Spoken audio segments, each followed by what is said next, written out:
So ever since I was younger, most of the cars I've had were 80s through the present water-cooled VWs. I had a Mark I Jetta GLI and a Mark IV Jetta, which is what I had before this car. I was actually on the verge of getting the base Golf Mark VII with a 1.8 turbo, but I ended up at the last minute finding a pretty clean, high mileage, well, 140,000 miles Mark IV Jetta in the color, one of my two favorite colors, which was the gray color. A 5-speed manual, 1.8 turbo, the Mark IV generation.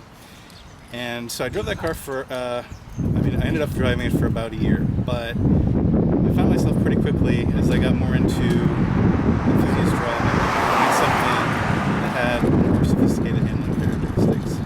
And I started looking at specifically lightweight rear drive cars.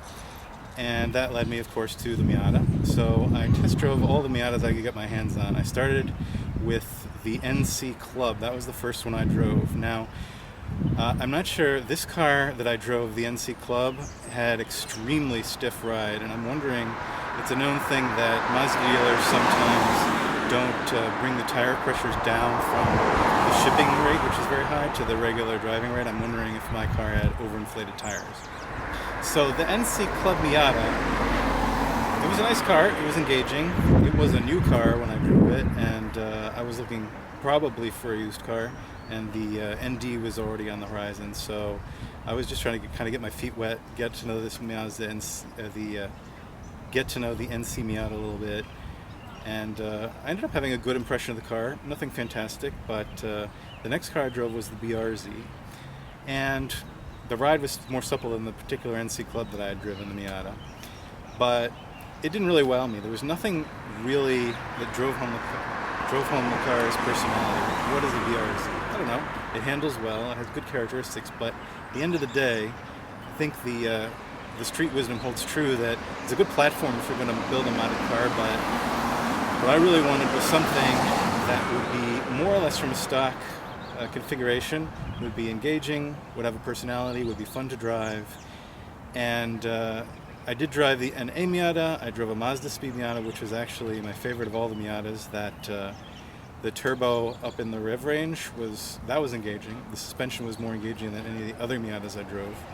And I also drove the ND. I went to the Mazda Miata, the MX5 experience at MetLife Stadium, which was a wonderful event.